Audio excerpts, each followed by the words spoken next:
세상의 모든 만물들은 그 목적이 다 있다라고 우리는 분명히 알고 있습니다. 이 세상에 있는 목이나 파리조차도 다 목적이 있다라고 분명히 우리는 깨닫습니다. 하나님께서 인간을 창조하셨을 때 분명한 목적이 있습니다. 성경은 그것을 뭐라고 말하느냐면은 모든 인생은 하나님의 영광을 위하여 존재한다라고 그렇게 말씀하고 있습니다. 모든 만물이 하나님이 만드신 그 법칙과 섭리 속에 운행되고 있는데 유독 피조물들 가운데 딱 한 부류의 피조물이요, 그 전능자의 법칙을 거스리고 있는데 뜻밖에도 그것이 누군 줄 아십니까? 바로 인간입니다. 모든 피조물에게는 나름대로 본능이라는 걸 주셨는데 인간에게는 본능 플러스 또 한 가지가 있습니다. 그것은 자유의지라고 하는 것이 있습니다. 그래서 여러분 아시죠? 우리 아이들도 엄마 아빠 시키는 대로만 할 줄 알았는데 어느 순간에 보면 우리 아이들도 자기 고집이 있고 자기 생각이 있어서 아빠 엄마 말보다는 때로는 자기 생각대로 결정하고 행동하는 걸 보지 않습니까? 그래서 하나님께서 어떻게 보면은 우리를 로봇처럼 만들지 아니하시고 우리에게 자유의지를 하나님처럼 주신 것 같습니다. 하나님의 속성은 뭐라고 성경은 또한 모세에게 설명했느냐면 나 여호와는 스스로 존재하는 자라. 스스로 존재하고 스스로 결정하고 스스로 모든 것을 판단하시는 분이 하나님이시랍니다. 그런데 우리 인간에게도 스스로 판단할 수 있는 자유의지를 주시긴 했지만 하나님과 다른 게 있습니다. 하나님은 전능자시고 우리는 그의 지으신 피조물이라는 사실. 이 사실을 한시도 잊지 말아야 됩니다. 그래서 어떻게 보면 우리의 인생을 하나님께서 죄 아래 가두시고 죽음이라는 것을 이 땅에 허락하셨다라고 할 때 저도 어렸을 때야 죽음 때문에 얼마나 많이 고민했는지 모릅니다. 젊은 시절에 왜 인생에게 있어서 죽음이 있지? 왜 죽음이 있지?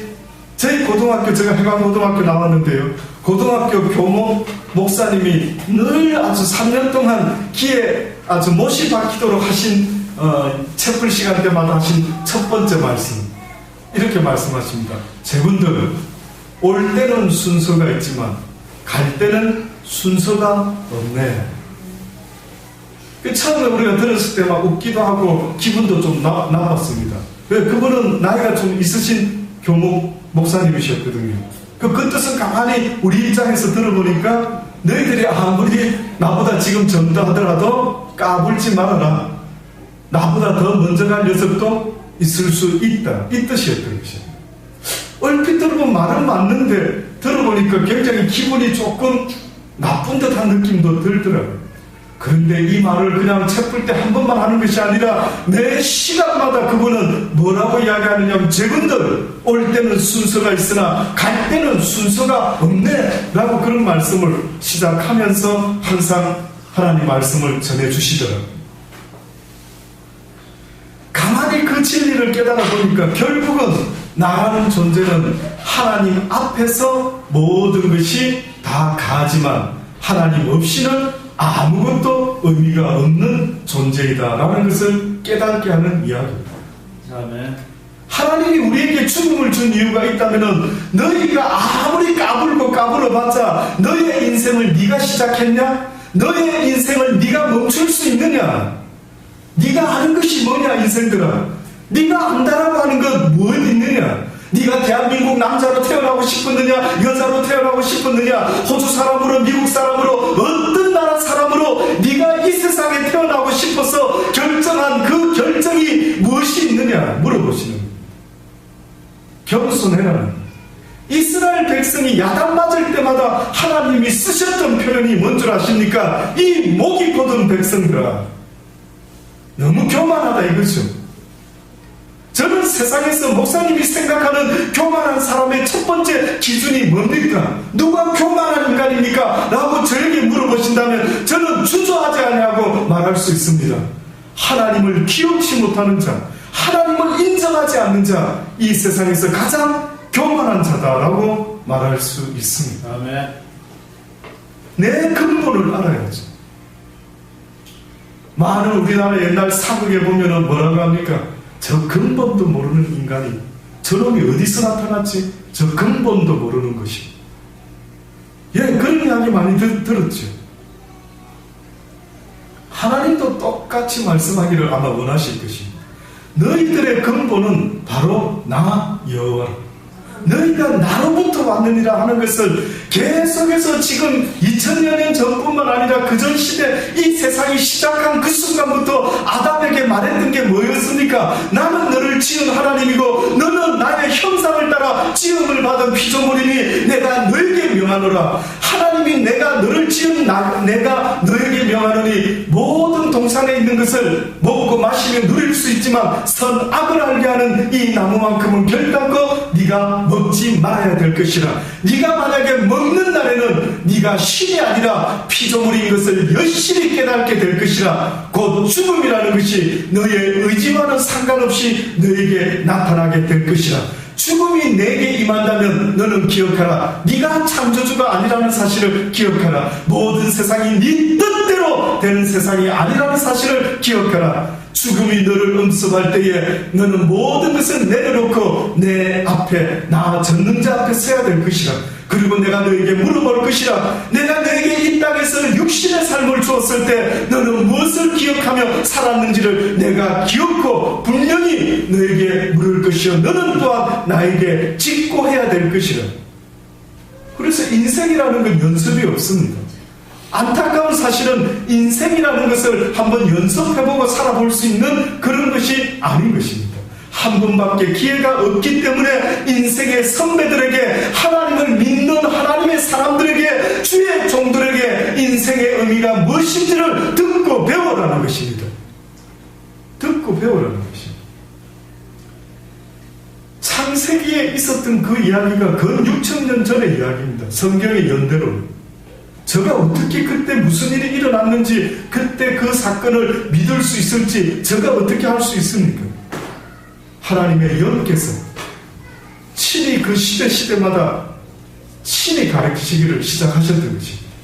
그래서 성경 66권도요, 여러분 아시는 것처럼 이 성경 66권이 어떻게 우리 손에 쥐어졌지? 어떻게 쥐어졌는 줄 아십니까? 어느 한 시대에 하나님의 영에 감동된 사람들이 이 성경을 쓰기 시작했던 것입니다. 그들이 어떻게 아는데요? 그들이 아담이 태어났을 때 보았습니까? 하와가 태어났을 때 보았습니까? 아무것도 모르지만 그들이 하나님의 성령에 감동되었을 때 분명히 육신은 가보지 않았지만 나의 영혼이, 시간의 개념 속에 갇혀있지 않는 내 영혼이 아주 오래전에 있었던 모든 것을 하나님께서 꿈과 환상으로, 비전으로 보여주시니 영화를 보듯이 아주 고대에 있었던 일들을 보기 시작했던 사람들이 이 땅에 생겨나기 시작했던 것입니다. 가끔 영화에 보면 그런 비슷한 게 있죠. 예, 그 모든 게 다 어디서 카피를 뜯는 것 같습니까? 이 하나님의 내용에 있는 이야기들이 다 그렇게 영화로도 나오는 것 같더라고요.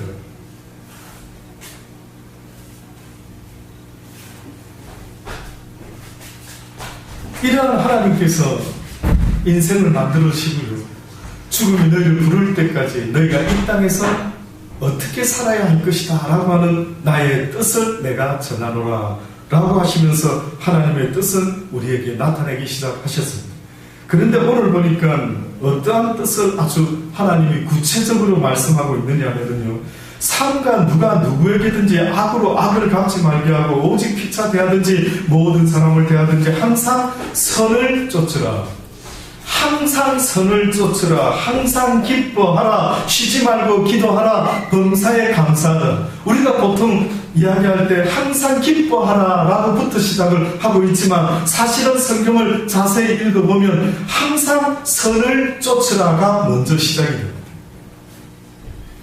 무슨 이야기냐면 하나님께서 인간을 창조하셨는데 인간을 창조하신 하나님이 무엇을 위하여 인간을 창조했느냐면 선을 위하여 인간을 창조했다라고 성경이 천명하고 있습니다. 아멘. 선을 위함이랍니다. 저와 여러분이 이 땅에 존재하는 그 기본적인 목적은 선을 위하는 것이에요.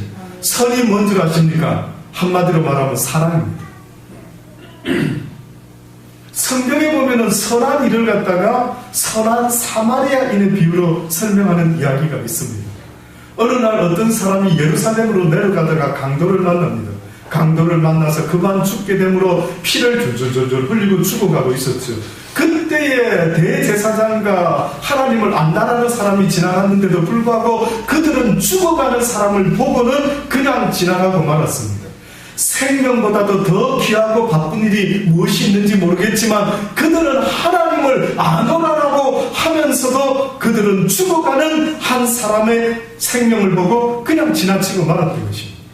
그런데 뜻밖에도 유대인들이 가장 아주 싫어하면서 아주 하급 인간의 부류로 취급하는 부류가 있었는데 그 당시 때에 사마리아 사람들이 있습니다. 혼혈족들, 유대인과 유대인이 아닌 사람이 결혼해서 살아가던 무리가 있었는데 그들이 바로 사마리아 사람들이에요.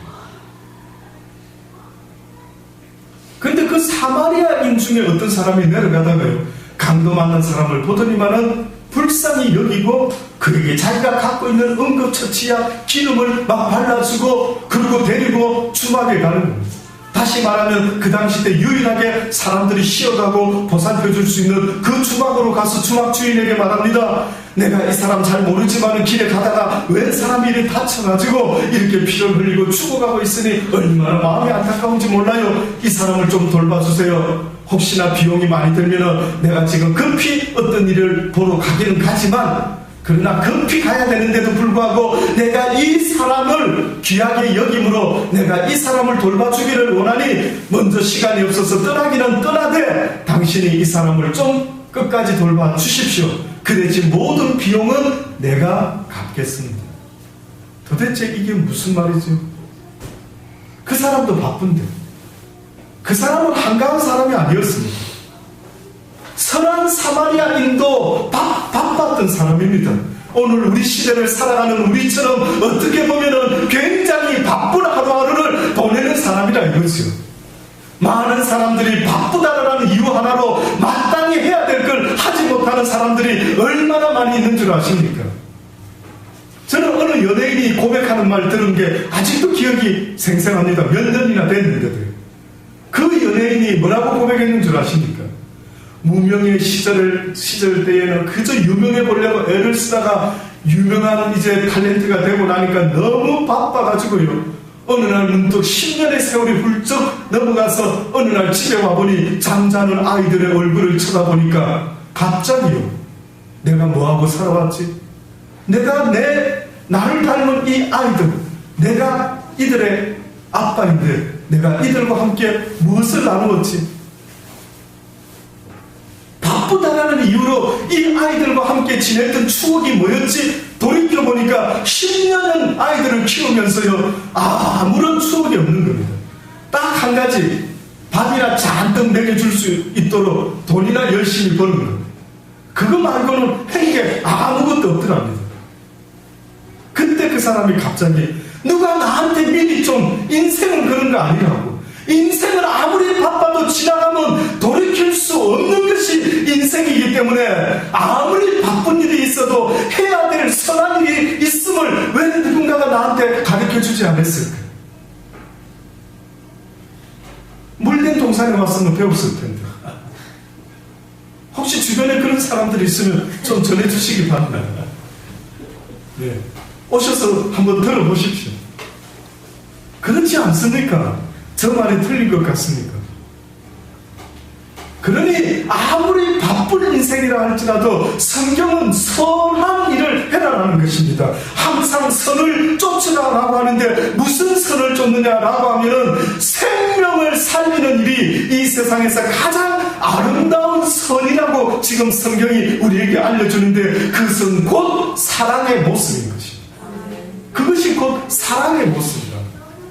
그러니 하나님이 인간을 창조하신 목적은 내가 너를 사랑하는 것처럼 너도 나를 사랑하고 그 사랑으로 내 이웃을 내 몸과 같이 사랑하면서 살아가는 그 아름다운 모습을 하나님은 지금도 보기를 원하시는 것입니다. 아멘. 무슨 대단한 무슨 선교를 하고 복음을 전하고 뭐 대단한 권세를 가지고 큰 교회 목사가 되고 큰 교회를 다니는 거 다 좋을 수 그렇지만 하나님이 보기를 원하는 것은 너의 인생을 통하여 가장 아름다운 모습을 보여다오. 사랑의 모습을 보여다오. 그래서 저는 여러분이요, 먼저 하나님이 주신 이 가정에서부터 여러분의 그 사랑의 아름다운 풍경이 나타나기를 원하는 것입니다. 어느 화가가 이 세상에서 가장 평화롭고 아름답고 귀한 모습, 이걸 그림에 한번 담아보려고요, 집을 떠났답니다. 집을 떠나가지고 자연을 돌아다니면서 스케치를 하면서, 야, 이 세상에 정말로 인간에게 아주 아름다운 그 장면, 그 풍경, 이게 뭘까? 얼마나 다니면서 찾아보는데 별로 마음에 드는 게 없더랍니다. 아유, 다시 집으로나 돌아가야지. 그러고 집으로 왔답니다. 근데 집에 오니까 아이들이 아빠 왔다고 반겨주고, 아내가 막 어서와요 여보, 아유 고생 많았죠. 그래서 그 아내가 저녁에 막 맛있는 반찬을 막 만들고 밥을 짓고, 그래서 아이들과 함께 막 있으면서 이제 식탁에 둘러앉아서 기도를 하는 것입니다. 하나님, 아빠를 무사히 잘 돌아오게 해주셔서 감사합니다. 다시 온 가족이 모였습니다 라고 하면서 모여서 그 식사를 하는데 갑자기 이 화가가 생각이 나는 것입니다. 이 장면이 내가 원했던 바로 그 장면이 아닌가 라는 마음을 가지기 시작하면서 바로 그 그림을 그리기 시작했다고. 세상의 가장 아름다운 장면 여러분 아시죠? 사랑의 장면 아니겠습니까? 마땅히 사랑해야 될 가족들이 함께 어우러져서 사랑하는 그 모습, 얼마나 아름다운 모습인지, 여러분은 오늘도 그 사랑을 위하여 애를 쓰고 노력하는 그 선을 이루어내는 아름다운 삶을 살아야 될 삶의 이유가 있는 것입니다. 내 삶의 목적이 그것이라는 거죠. 저는 여러분이요, 미래를 설계하는 설계사가 있는 것처럼 여러분의 인생에 있어서도 오늘 하루도 내가 어떠한 사랑의 장면을 연출할까, 오늘 하루도 내가 할 수 있는 그 사랑의 연출, 어떻게 하면 오늘도 우리 가정에서부터 내 삶에서부터 그 아름다운 풍경을 만들어낼 수 있을까? 저는 그런 고민을 하는 여러분이 되시기를 바라는 것입니다. 항상 선을 쫓으라, 항상 기뻐하라, 쉬지 말고 기도하라, 범사에 감사하라. 항상 기뻐하고 쉬지 말고 기도하고 범사에 감사할 수 있다는 것은 한마디로 말하면 어떠한 사람이 이렇게 살아갈 수 있는 줄 아십니까? 믿음이 있는 사람입니다. 하나님을 대한 믿음, 하나님을 의지하는 믿음이 있는 사람, 믿는 구석이 있는 사람만이 할 수 있는 것이 있는데, 그것이 바로 선을 쫓으며 항상 기뻐하며 쉬지 말고 기도하며 범사에 하나님께 감사할 수 있게 되는 것입니다.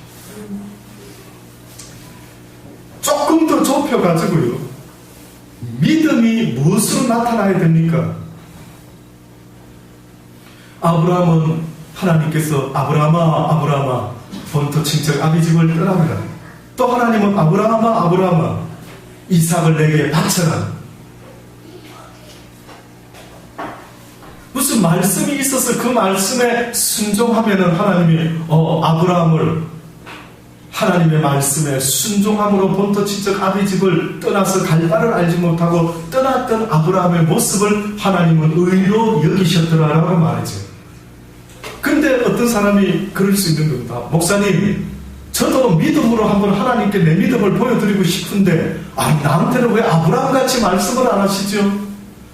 왜 아브라함같이 본토 친척 아비집을 떠나거라 이렇게 하시든지, 무엇을 하거라 라고 하시면은 내가 따르겠는데 왜 나한테는 그렇게 안 하시죠?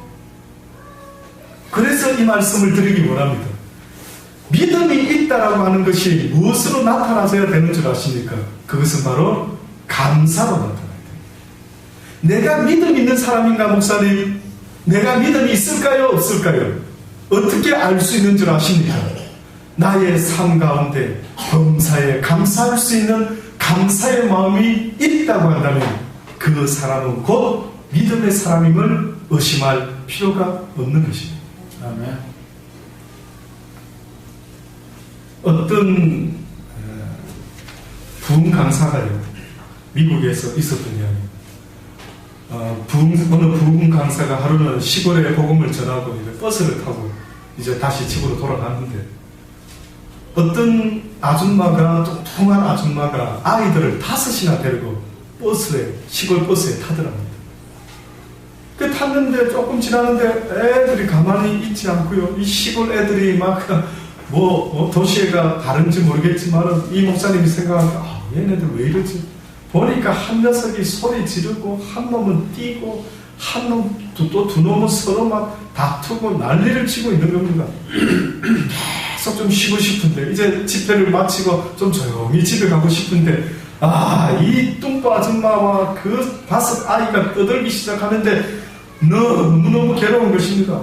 완전히 참다 갑자기 가슴에서 막 불덩어리 같은 게 확 솟아나서 에이 안 되겠다. 내가 목사인지 누가 알겠나. 한 번 쏴줘야 되겠다. 싶어가지고 확 하려고 하는데 갑자기 무슨 생각이 머리를 확 스치는데 하필이면 방금 우리가 읽었던 이 데살로니가 전서 5장에 있는 말씀 뭐였겠습니까? 범사에 감사하라. 그때 이 목사님이 순간적으로 이 상황에서 내가 뭘 감사하지? 가만히 있어봐. 이 상황에서 내가 뭘 감사해야 되는 건가? 왜 갑자기 범사에 감사하라? 그래, 범사에 감사하자. 뭘 감사해야 될까? 어떻게 감사할까? 그 짧은 시간에 그 목사님 머릿속에 생각이 휙휙 스쳐가면서 갑자기 무슨 기도를 했는 줄 아십니까? 하나님, 저 뚱뚱한 여자가 내 아내가 아닌 것을 감사합니다. 이렇게 갑자기 감사가 되더라는 거죠. 어떻게 느껴지십니까? 와, 우째 그런 감사? 세상에 감사 조건이 없어가지고 그것을 감사 조건으로 이렇게 그 목사님이 감사합니다. 범사의 감사를 잃어버리지 않으려고 살아가면서 내가 하나님의 말씀을 전하는 목사로서 부흥 강사로서 내 일생에 있어서 날마다 감사의 조건을 찾으면서 살아야지 라고 하는 그것을 순간적으로 잊어버릴 뻔했는데 그 순간에 그가 깨달은 것이 그렇다. 저 뚱보 여자와 사는 저 남편은 어떨까 상상을 순간적으로 한 겁니다. 와, 나는 이 버스에서 잠깐 겪지만 어머나 저 집 남편은 어떨까? 와, 얼마나 괴로울까? 하나님, 저 여인이 나의 아내가 아닌 것을 감사한다. 그렇습니다. 기독교의 문화권 속에서 우리가 잘 아는 단어 중에 가장 많이 쓰는 단어가 뭡니까? 땡큐입니다. 땡큐. 늘 기독교 사람들은, 기독교 문화권에 속한 사람들은, 영어를 쓰는 사람들은 아주 입만 조금만 벌리면 항상 땡큐. 얼마나 땡큐를 잘하는지 모릅니다. 탈무드에 보면은 혓바닥에 감사합니다라는 말을 익히기 전에는 어떤 말도 내뱉지 말아라 하는 말이 있습니다. 너희 혀에, 너희 자녀들의 입에서 여러 가지 단어를 가르치겠지만 그러나 그 단어들 중에 감사합니다를 먼저 배우기 전에, 가르치기 전에는 그 어떤 말도 가르치지 말아요. 아빠, 엄마 가르치죠. 근데 기억하십시오. 항상 그 아이에게 감사합니다 아빠, 엄마 감사합니다, 맛있는 음식 해주셨어요. 어느 순간에 우리 아이가 하나님이 기뻐하는 자녀로 아름답게 키우기를 원하면서도 어떻게 키워야 될지를 전혀 모르고 살아가는 시대가 이 시대 아니겠습니까? 내 자녀를 그저 놓기만 하면 되는 건 줄 알고 하나님은 분명히 말씀합니다. 너의 자녀가 너의 자녀가 아니라 너도 내 자녀요 그도 내 자녀니 내가 너에게 잠시 맡겼노라. 나의 자녀를 나의 생각대로 키워야 될 텐데 네가 지금 어떤 아이로 키우고 있느냐를 물어보신다면 여러분은 뭐라고 대답할 수가 있겠습니까? 감사하는 자를 키우라는 것입니다. 저는 여러분이 하나님의 선한 뜻이 오늘도 말씀하신 것처럼 범사에 감사하라. 이는 그리스도 예수 안에서 너희를 향하신 하나님의 뜻입니다. 빌립보서 4장 4절에 보면은 주 안에서 항상 기뻐하라. 내가 다시 말하노니 주 안에서 항상 기뻐하라. 항상 기뻐하라는 단어와 쉬지 말고 기도하라는 단어와 범사에 감사라는 단어는 결국은 선을 쫓는 자의 모습인데 이것은 바로 하나님에 대한 믿음이 없이는 안 된다는 것입니다.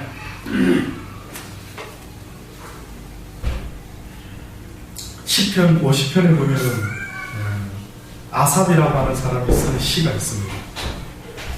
그가 어떠한 이야기를 했느냐면, 내 백성아 들을지 하나님의 뜻을 전합니다. 내가 말하리라, 이스라엘아 이스라엘아, 물된 동산교회 성도들아, 내가 너에게 증거하리라. 나는 하나님 곧 내 하나님이로다. 내가 너의 재물을 인하여 너를 책망치 아니하려니 내 번제가 항상 내 앞에 있습니다. 보니까 네가 항상 나한테 예배도 잘 드리고 재물도 잘 바치고 하는 것을 내가 늘 보았느니라. 내가 내 집에서 숫소나 내 우리에서 수염소를 치지 아니하노니 이는 살림의 짐승과 천산의 생축이 다 내 것 아니겠느냐. 내가 특별히 너한테 뭘 더 내놔라고 말하지 않겠다. 왜냐 하면은 이 세상에 있는 모든 짐승들, 그것은 네 것이 아니라 다 내 것이지 않겠느냐. 산의 새들도 나의 아는 것이며 들의 짐승도 내 것이니로다. 내가 가령 줄여도 내게 이르지 않을 것은 세계와 거기에 충만한 것이 다 내 것이니로다. 내가 숫소의 고기를 먹으며 염소의 피를 마시겠느냐. 감사로 하나님께 제사를 드리며 지극히 높으신 자에게 내 서원을 갚으며 환난 날에 나를 부르라. 내가 너를 건지리니 내가 나를 영화롭게 하리라. 뜻밖에도 오늘 이 시편 기자는 뭘 고백하고 있느냐면, 하나님께 제사 드리는 자는 어떤 모습으로 제사를 드려야 하나님이 받으시다라고 했는데, 그것은 바로 무엇으로요? 감사로 제사를 드리는 거예요. 단지 돈으로 헌금을 하고 단지 생축으로 하나님께 제물을 드리는 자는 결단코 하나님은 그걸 원하는 게 아니다. 하나님이 무슨 뭐가 없어서 짐승 고기를 먹고 싶어서 하나님이 고기를 바치라는 게 아니다. 하나님이 돈이 없어서 헌금을 해라는 게 아닌 것입니다. 무슨 하나님이 여러분의 적선이 필요한 그런 분이 아니신 것입니다. 하나님이 원하는 마음은 단돈 100원을 헌금할지라도 하나님께 감사하는 그 마음을 가지고 하나님께 나아오라는 것을 말하지 않습니다.